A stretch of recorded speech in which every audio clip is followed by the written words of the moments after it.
average client is 450 hectares. There's 148% tailed to the mixed stage ewes, and that probably compares to about 137, 138 for Southland. So client tends to do a wee bit better. That probably reflects more about my clients rather than me. But it's important to recognise that that's what the database is. It's a high performing class of farmers than what is average. And 81% tailed from hoggets mated. I'll put the max in there just to stimulate a bit of thought. And 58% of my clients are mating hoggets. That enables me to put them into the two different groups. What do the two groups look like when I split them out? So my mated hoggets group are slightly bigger. I don't actually think that means anything. It's just the difference between the two groups. But I do need to make an adjustment for that, and I do that later on. A lot of people would recognise a bigger farm tends to have more production challenges than a smaller farm. So we make some adjustments for that. I've made a slope calculation. So the slope is 0 to 9, 0 being flat, 9 being high country. So I make a slope adjustment. There's very little difference in slope between the two. The mated hoggets farms are actually slightly flatter but slightly bigger, I guess. That makes sense. And I guess as you'd expect, and as a lot of people say, when you mate your hoggets, you've got to drop your stocking rate. And we do see a stocking rate difference between the two. So even though these farms are slightly flatter, they've got a lower stocking rate. And mating your hoggets will have an influence on that. It'll be part of that. So it's about half a stocking rate lower as a result. The lambing percentage very similar. That's within a margin of error. I wouldn't say there's any difference between lambing percent between the two. This figure there, which a lot of people will sort of wonder a bit about, the lambing percent survival to sale. It's the lambs surviving plus replacements divided by the mixed stage ewes. So it's a lambing percentage survival to sale, but it's all of the lambs going over the mixed stage ewes, including the hogget lambs. And the point of pointing this out, so you'll see a difference between this, but the point of pointing this out is that we get more lambs as a result of the hogget lambing percentage, but we have a lower stocking rate. And that's what we'd expect, more lambs, but lower stocking rate. And that's what a lot of people sort of understand.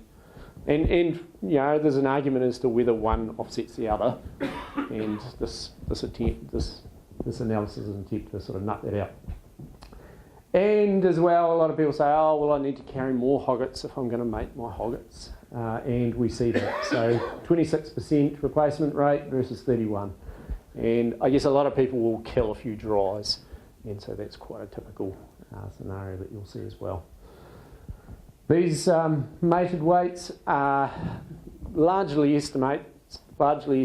I'd call them educated estimates.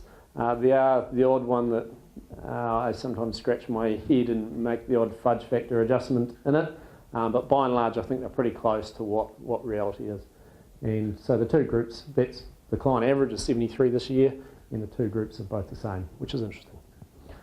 Lamb growth rate difference between the two. I suspect that's really nothing to do with hogget mating. I suspect that's to do with the genetics that tend to be taken on by this group. My analysis previously, and that I've done repeatedly with the database, would suggest that composite animals tend to have a higher lamb growth, particularly earlier. So I suspect that's more to do with the uptake of composites rather than mating hoggets.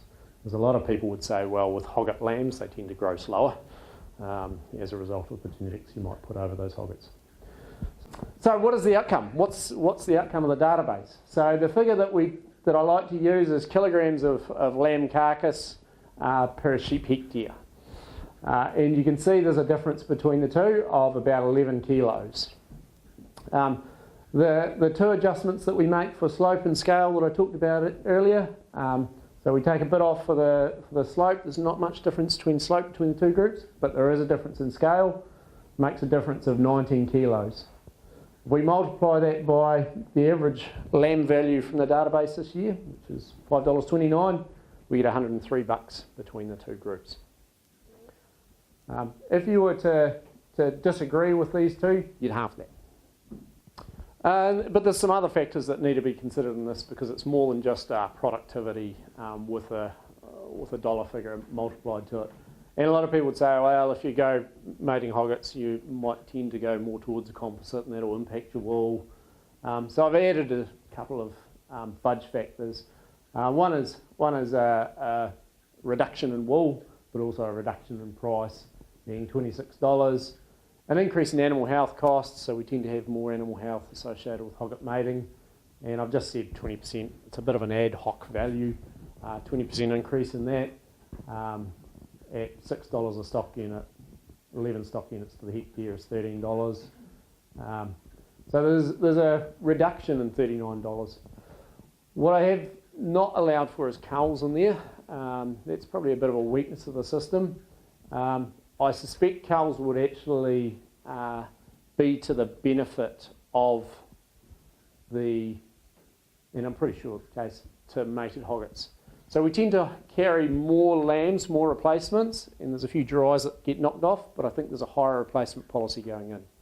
And so that would mean, unless we've got a higher death rate, we have more culls. Now, I've looked at the death rate with and without in my tailing and scanning, and it doesn't seem to be a big difference in death rate. In fact, I'd say there's no difference statistically. So if we multiply, we had $103 minus $39, we've got $65 a hectare. We multiply that by the average client, there's $30,000. So even if you didn't agree that slope and scale had an impact, you'd probably halve that and say $15,000. That $15,000 is still $15,000. We should all celebrate that. Then you get what about headaches? Yeah. Yeah, that's right. Yeah. There's some challenges there. I've got to recognise that. There's even some social challenges that we really hard to put some dollar figures on. But I'll come to that later on because we can get lambing shepherds and there are things we can do to manage some of those challenges.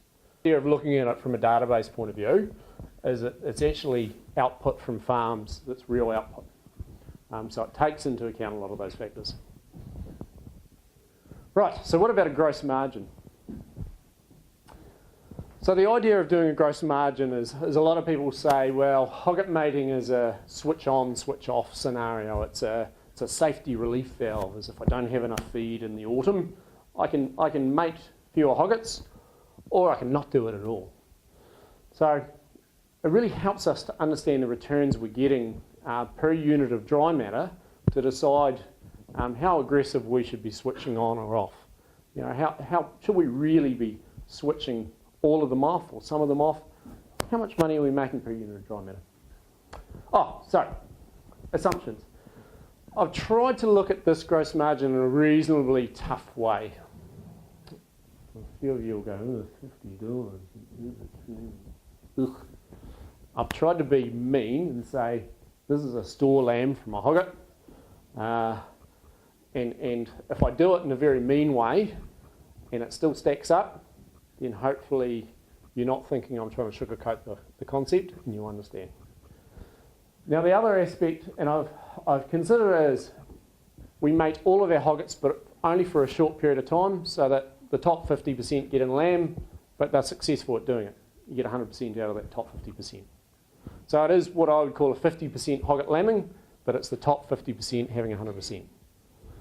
Now the reason why I've done it that way is if we mate all of them, then the other 50%, if there's no crown, the other 50% we've got to carry and we've got to feed that dry matter, that extra dry matter. So again, it's me trying to be tough and say, well, there's a big dry matter cost to feeding all of them extra well right through to scanning. So it's me trying to do it in a tough way. Okay, so one of the big costs is feed. And how much extra feed is allowed for, is required. And you probably do this 10 different ways and get 10 different results. So this is how I've done it. During the 120 days of winter, and then I've said 40 till lambing time, we've got an extra 300 grams above a dry hogget for that period. That's per head per day. Late pregnancy, an extra 500 grams. During lactation, for the 90 days of lactation, 90 days is debatable, is 900 grams extra during that period, extra 81 kilos. Weight recovery for 90 days, and I do think we get this, after lambing, the hoggets do tend to take a bit off their backs and they need a bit fed up. So weight recovery allocation of an extra 200 grams per head. So that's what's needed for the hoggets that are in lamb. And of course, for every hogget that we've got in lamb, we've got a dry hogget. Remember, only 50% of them got mated. That's the extra feed for those 80 days up till scanning, which is the extra 300 grams. So I've allowed for those dry hoggets to be fed as well. So we add that up, it's 180 kilos of dry matter. Now I have seen different figures around this. This is me trying to be pretty tough and allow plenty of feed for it. And to put that into context, I guess a bale of baleage is around 230 kilos of dry matter. So it's not a bale of baleage per animal. Here's a duck. Animal health cost. Dang. So you've got a feed cost and you've got an animal health cost. So I've just put in some, most of these I've updated these to make sure they're right, because these are old figures that I used originally. There's obviously a 5-in-1, there's a Campylorvexin, and I've allowed one for the hogget and one for the hogget not in lamb, so it's 2 doses. Now some of you would say, oh, there's a sensitizer as well, but that sensitizer is given to the animal regardless of whether it's a two-tooth or a hogget. And so that sensitizer is a sort of a lifetime dose. So I've only allowed for 1 dose, which I think is fair. Drench of the hogget pre-lamb, long-acting drench, a triple 3 times for an average of 25 kilo lamb, 52 cents. Tailing contract rates, you could get 10 figures out of that one. Administration of drench, I've allowed the cost, the labour of putting that drench in. I've allowed a lambing shepherd cost in there as well, the extra ram cost, and I've said double the deaths, which I think is probably a wee bit tough. So typically we lose about 2% of our hoggets. I've doubled that, and so that tallies up to be $10. So if we had $50, we're now down to $40. Okay. So effectively, the net return is $40 for 179, 180 kilos of dry matter. So it's 22 cents a kilogram of dry matter. And that's looking at it through tough eyes. I've done the scenario looking at it through generous eyes, and you could double it. So that's a pretty lean and mean view. If we need to create the feed, and I've done it at a nitrogen cost, it's 12 cents to create that feed using nitrogen, and you're making 22 cents. So there's a 10-cent margin if we need to create the feed. If we get to the point where we're saying, well, we don't have enough grass, so we're not going to make hoggets, perhaps we should be creating the grass so we can make the hoggets. The question is, are we making that decision early enough? If we're going to do this, it's really got to be an April decision. We've got to be forward thinking with it. So from a gross margin point of view, there's enough money in there that is encouraging. Well, what I would say is mating the hoggets is not for everybody.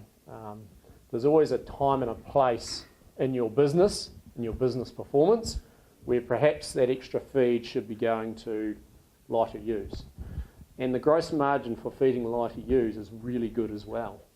So, in fact, you could argue that the gross margin's even better than this. So there's a time and a place for mating hoggets. But if you're at the point where your business is nice and successful, the database and the gross margin is suggesting it's well worthwhile, even if we have to create the feed to do it. Some philosophical questions, and I've just sort of thrown them out there. Does mating hoggets drive up ewe performance? This is a question I quite regularly get. We do know with the dairy industry that if we feed heifers well young, it affects their lifetime milk production. Now what I'm seeing with hogget maters is quite often that the farmers are targeting 50 kilos pre-mating for their hoggets, and I suspect that early effort is lifting the productivity of their flock lifetime-wise. We know that happens with the dairy industry. I'm getting more and more confident I'm seeing that with my clients. And will there be peak performance? Will there be a day where farmers are seeking 150 kilos from hoggets lambing? Will we see that commonly in 10 years' time? I've actually got a client who's been asking this question now. That raises all sorts of questions around triplets from hoggets and a whole lot of challenges and headaches that you're talking about. And it's so easy for me to stand here and say that without actually having to go out and do it myself. 12 years ago, the goal for mating hoggets was 35. This is when I started as a consultant. People were sort of saying 35 kilo hoggets is where the mating goal. Then about halfway through that, it changed to 45 kilos. Now I've got farmers talking 55 kilos. Most of my clients are targeting 50 kilos. I actually had that farmer that achieved 116%, his hoggets were 57 kilos. So I guess I'm just seeing more and more and more, and farmers expecting more and more out of their hoggets. And to be fair, do we want more triplets, or do we want to work on an area that, like hogget lambing? For those really top performing farmers, do they want more triplets, or do they want to be more successful out of hoggets? In my experience is they try and get more out of their hoggets. And I think probably the other thing we need to do is be clear about our measures of hogget lambing. I have a farmer who mates all of his hoggets and he gets about 100%. This year he got 102%. And then I've got other clients that will mate 50% of them and they'll get 160%.